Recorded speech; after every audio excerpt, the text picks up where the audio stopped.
नमस्कार, टीवी 9 बिहार झारखंड के इस लाइव शो में आपका स्वागत है। और इस शो में हम चर्चा करने वाले हैं इंडिया की तीसरी मीटिंग के बारे में। जी हां, यह चर्चा इसलिए भी इंपॉर्टेंट है क्योंकि नीतीश कर रहे हैं मुंबई की सवारी।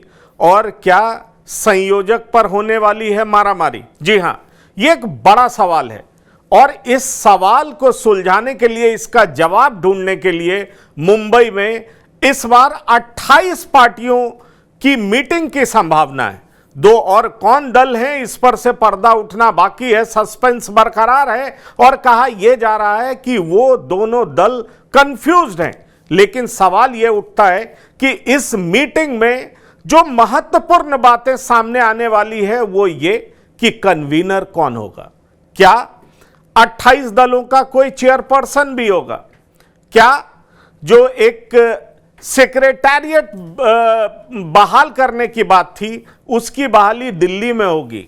लोगो तैयार करने की बात थी, क्या वो तय हो जाएगा? माना यह जा रहा है कि यह सब कुछ तो तय हो जाएगा, मामला दो जगह फंस रहा है जिसको ये तमाम दल मिलकर के सुलझाने का पहल करेंगे। जैसा कि आपको पता है कि लालू प्रसाद वहां पहले ही पहुंच चुके हैं और जाहिर तौर पर लालू के कदम जहां जहां पड़ते हैं, जी हां, उनकी यह खासियत रही है कि मुश्किल को भी आसान करना वो जानते हैं। पर क्या ये मुश्किल बिहार से बाहर की है और उसको सफल करने में लालू प्रसाद, उसका समाधान ढूंढने में लालू प्रसाद क्या सफल हो पाएंगे? वही लालू प्रसाद, जी हां, जिन्होंने कुछ दिन पहले कहा था कि एक संयोजक नहीं कई संयोजक होंगे।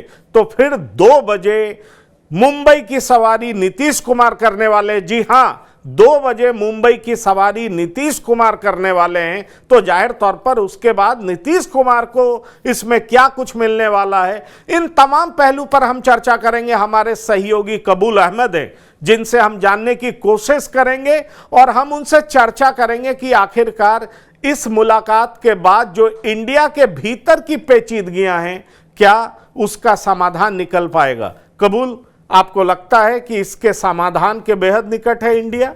निश्चित तौर पे आप देखिए जिस तरह से विपक्षी एकता की कवायद अब धीरे धीरे बढ़ रही है और उसके साथ साथ जो उसकी पेचीदगी भी है वो सॉल्व भी होती जा रही हैं। आप देखेंगे जब पटना की बैठक होती है, पहले तो यही नहीं तय हो पा रहा था कि सारे तमाम जो विपक्षी दल हैं क्या वो एक जगह एकजुट हो सकते हैं।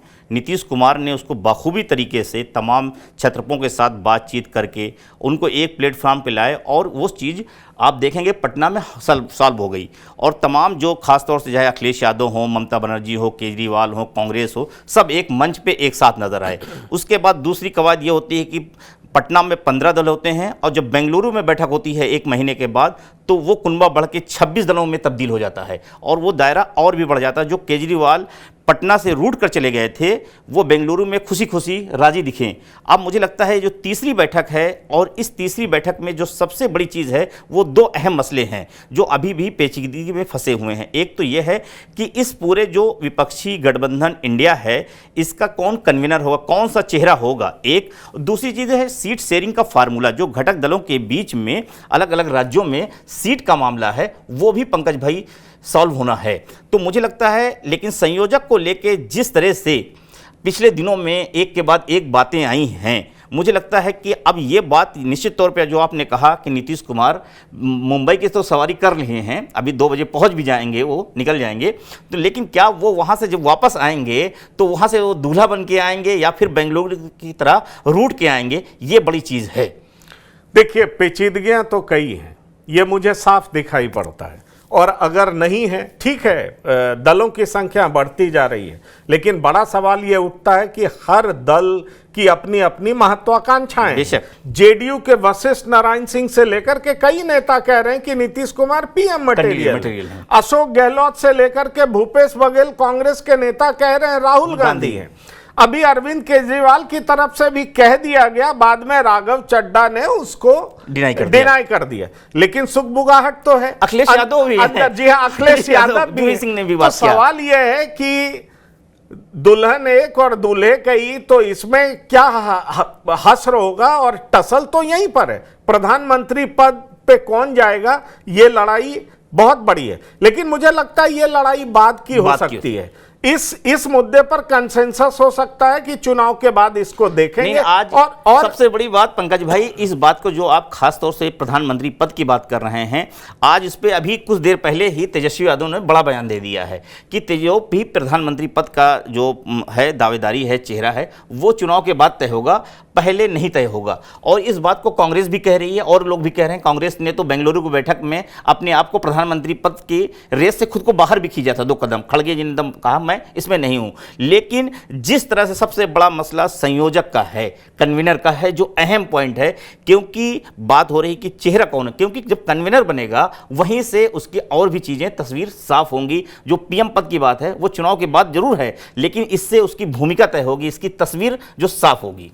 देखिए, ये निश्चित तौर पर, लेकिन बड़ा सवाल यह है कि जिसके ज्यादा सांसद जीत करके आएंगे, अधिकार तो उसी का बनता है, और उसके सांसद तो कहेंगे ही कि हमारी पार्टी का नेता ही पीएम होना चाहिए।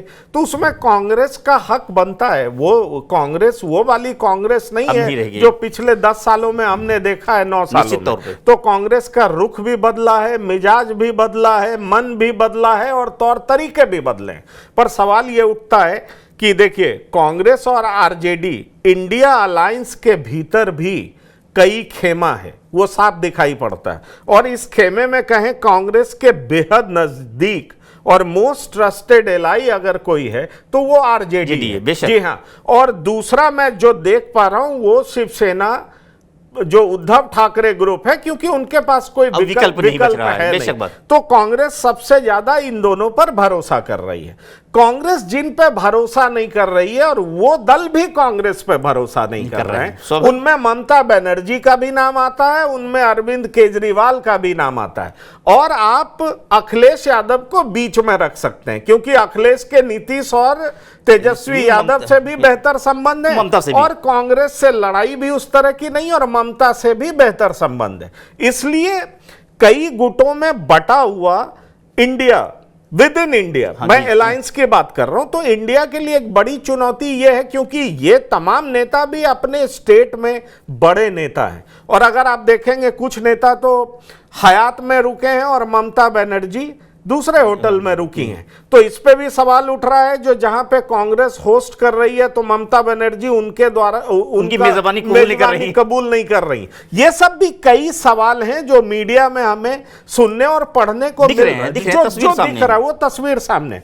अब सवाल ये उठता है कबूल, जो कि यही चुनौती सबसे बड़ी है, कि इन चुनौतियों से निपटने में अगर इंडिया अलायंस वाकई कामयाब होती है तो जाहिर तौर पर परिणाम बेहतर हो सकते हैं। क्योंकि मैं बार बार यही कहता हूं कि अरिथमेटिक से कहीं ज्यादा इंपॉर्टेंट केमिस्ट्री है। अगर केमिस्ट्री ठीक नहीं हुआ, क्योंकि देखिए, कांग्रेस की मीटिंग हुई, अलका लांबा बाहर आती हैं, ऐसा तो है नहीं कि उन्होंने कुछ अपने मन से कह दिया। और अलका लांबा जो कहती हैं वो दीक्षित साहब भी कह जाते हैं। आपने देखा, जो कि फॉर्मर एमपी हैं और किस तरीके से झूठा, फरेबी, हर तरह की बात करते हैं। तो दिल्ली के अंदर भी एक बड़ा धरा है जो आम आदमी पार्टी के साथ जाना नहीं चाहता है। तो ऐसे तमाम मुश्किलों से, और उसका जवाब आम आदमी पार्टी ने कैसे दिया? अरविंद केजरीवाल छत्तीसगढ़ पहुंच गए, अरविंद केजरीवाल मध्य प्रदेश पहुंच गए, अरविंद केजरीवाल बिहार में भी ताल ठोकने लगे। ऐसे में वो कहते हैं ना कि एक जो ट्रस्ट डेफिसिट होता है कि तुम एक कदम बढ़ोगे तो मैं बढ़ूंगा, नहीं तो मैं लड़ने को तुमसे तैयार हूं। तो इस ट्रस्ट डेफिसिट को पाटना, मैं ये नहीं कहता संभव नहीं है, लेकिन इसको पाटना एक बहुत बड़ी चुनौती है इंडिया अलायंस के लिए। और इसीलिए मुझे ऐसा लगता है कबूल कि अगर, जैसे देखिए, 2-3 बातें जो मैं कह रहा हूं, मैं आपका ओपिनियन चाहूंगा। लालू प्रसाद कहते हैं 1 से ज्यादा संयोजक होंगे। 2 दिन बाद नीतीश कुमार पार्टी ऑफिस में जाते हैं और वो अचानक कहते हैं कि अरे वहां तय होगा, मतलब सिरे से खारिज कर देते हैं, काट देते हैं। तो इंडिया अलायंस की तीसरी मीटिंग से 2-3 दिन पहले इस तरह की कवायद चल रही है, और लालू प्रसाद फिर 2 दिन पहले वहां पहुंच जाते हैं। तो जाहिर तौर पर बहुत सारी ऐसी गुत्थियां हैं जिसको सुलझाना आसान नहीं।